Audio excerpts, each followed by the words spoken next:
Good morning. Welcome in, and I'm the Hermit Poet, and we are on day 103 of the Pivot Year Devotion by Brianna Wiest, and I just want to welcome all of you, and hopefully we all had a great weekend. I know I did. It was beautiful here in the South.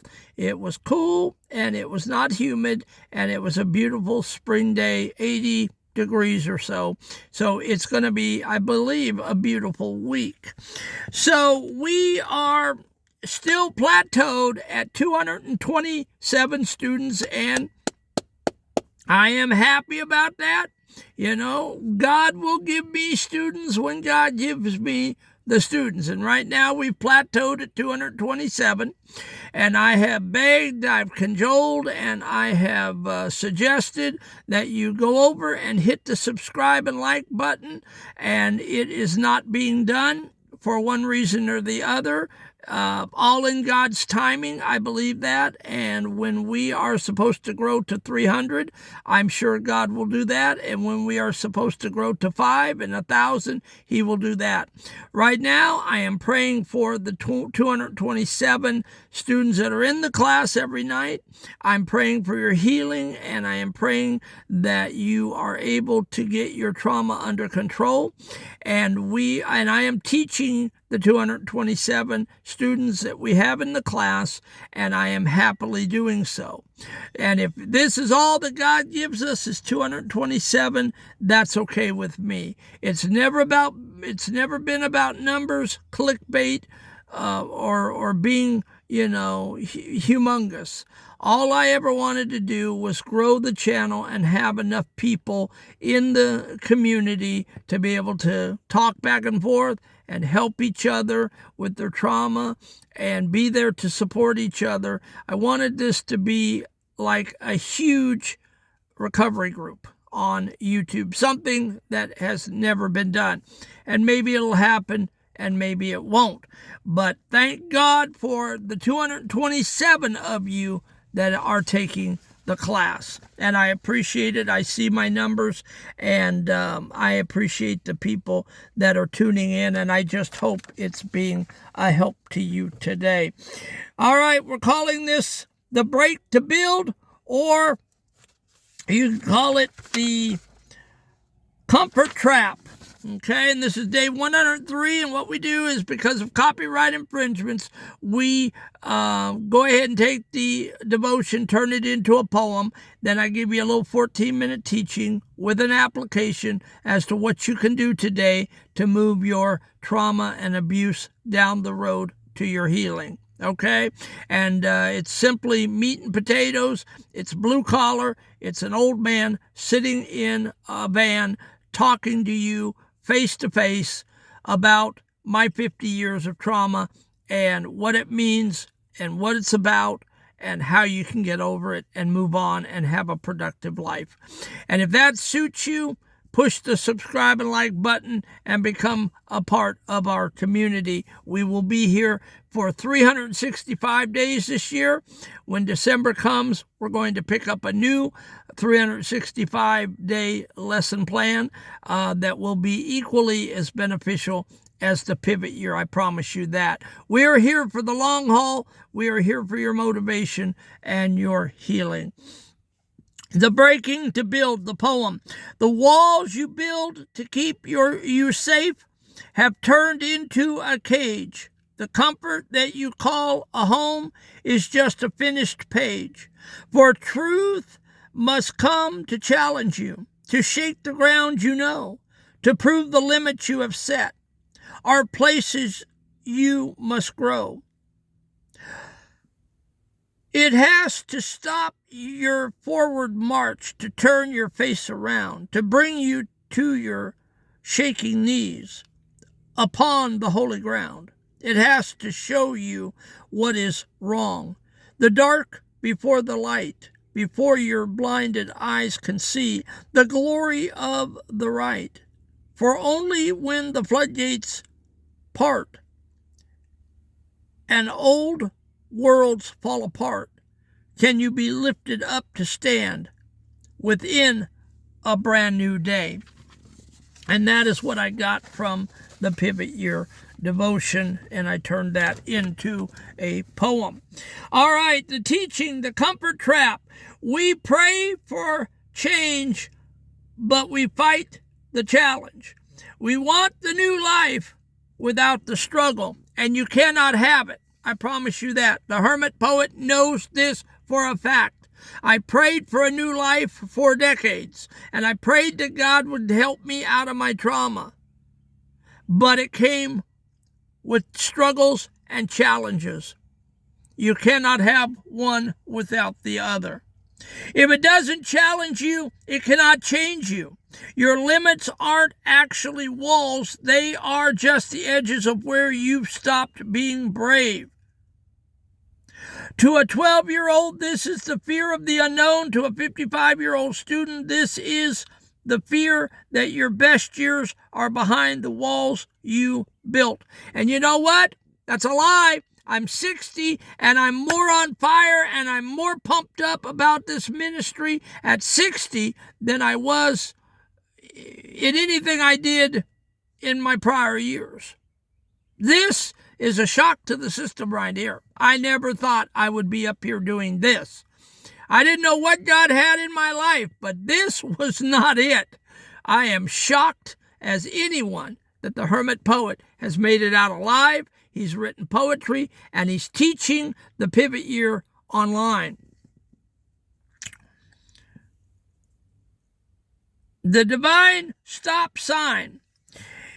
It has to stop you in order to redirect you. It has to jerk a knot in your chain. It has to get you to stop so that it can pivot you in the street and turn you headed in the opposite direction, up Lonely Heart Boulevard, up the dark night of the soul.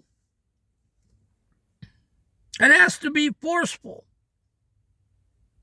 Sometimes the no you got from the world was actually a not this way.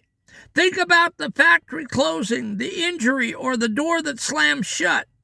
It doesn't stop your life. It stopped your mistake. It forced you to look in a direction you were too busy to notice before. The view from your knees. This change, it has to bring you to your knees before it can lift you back up. I was in the muck and the mire. In 2010, I was suicidal. I had hit rock bottom. I didn't want to live. I was on my knees, crying out to God, saying, please change my life. Give me something that I can work with here. And he lifted me back up out of the muck and mire. The blue-collar truth. We hate being vulnerable. Especially men. You don't like to be vulnerable. You don't like to cry. You don't like to tell the wife how you feel. But you must. Today, if you don't take anything from this teaching, start to cry over your sorrows. Start to talk to your wife and your kids. They'll understand. They will not laugh. If they're any kind of human beings, they will not laugh. Find you a buddy at church or at work or, in your sporting teams to talk to intimately about what you're going through. If they're any kind of people, they will not laugh. They will help you. But you've got to start to be vulnerable, men. That you have to do. This hermit poet can cry on a dime. Give it a country song, a poem, a chapter in a book. I can cry because I'm emotionally there with my feelings. And no, it doesn't make you a baby. So stop with that, well, you're a baby. No, you're not a baby, okay? And you're not soft. You're a real man who's in touch with all of his feelings, including the sad ones.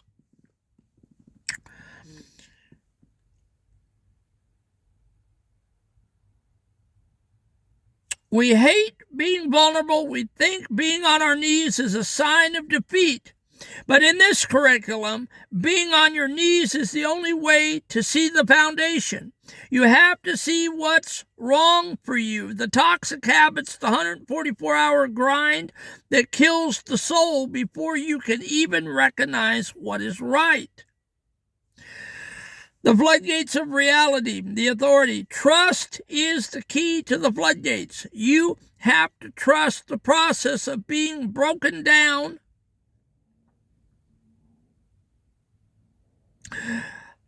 You aren't being destroyed. You are being prepared for an entirely new reality. The old you couldn't handle. The blessings that the new you are about to receive. Okay? So listen to me. It is uncomfortable. I spent 50 years of being uncomfortable and being miserable and being sad and being depressed and being suicidal. It was not fun what you go through to get the new in your life. But please listen to the Hermit Poet. Go through it the best you can. This too shall pass. It will not last for your entire life, I promise you. The chiseling, the hammering, the banging from the man upstairs will finally stop when you are made into the image he has for you, and when you are fit for the ministry that he has for you. Everyone has gifts, talents, and abilities, and he has goals, visions, and dreams, and you have goals, visions, but you are not there yet. He's working on you like he was working on me and like he continues to work on me. Trust is the key to the floodgates. You have to trust the process of being broken down.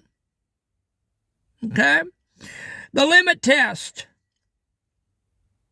Tonight, I want you to identify one limit you have been living within. Is it a thought like I'm too old to start over, or I'll always be defined by my trauma?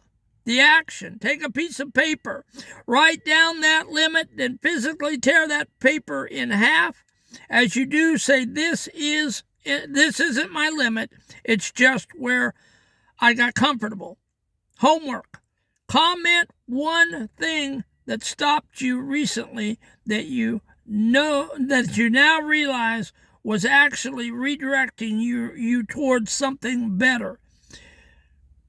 Let's help each other see the redirection. So put your comments in the column, okay? Write your comments in the column, and I will react to them. I promise you that. We don't have enough comments coming in. The Hermit Poet is here to help. But listen to me. If you got comfortable in your lifestyle and in your day-to-day activities, listen to me. Comfort is not good. When you get comfort, you get stagnant. And you get to a funky-dunky attitude to where this is all there is and I can't do anymore. I'm too old, to change. I'm stuck in my trauma. I will die in my trauma. None of that is true. The Hermit Poet has proved that. The Hermit Poet got a blessing from God last June. I wrote my first poem. 600 poems came out of me, 3 to 6 a day. I got all that crap out of my soul onto paper, and then I came to TikTok to read one, and I unmistakably didn't even realize that I was creating a ministry here. I did it because AI told me to get up here and do one scared, and I did. And the rest is history. I did the uncomfortable. I got up out of my dung heap of life, and I did something courageous for the Hermit Poet. And this is what happened. It can happen for you, men, women, people in the foreign countries. You don't have to stay stuck in your trauma and abuse and pain and sexual assault. You don't. You don't have to keep triggering. You don't have to keep lying on that couch talking about your ink spots and your potty training. You can get up and pull yourself up by your bootstraps, and you can do the hard stuff. Yes, it's uncomfortable. Yes, you won't like it at first. But when you see changes in your life, that's what it's all about. Healing. We are here to heal. We are not here to play games. I am not here to waste your 15 minutes a day. I am here to give you life lessons and to give you the pivot year devotion that can push your life down the road to healing. So that's it. The comfort, the comfort trap. Okay, are you in the comfort trap? If you're in the comfort trap, get up and make yourself uncomfortable today. I will see you tomorrow for day 104, the mirage of the easy. We're going to talk about the mirage of the easy. So if you know anyone that's triggering, traumatized, needs the Hermit Poet, needs the Pivot Year, needs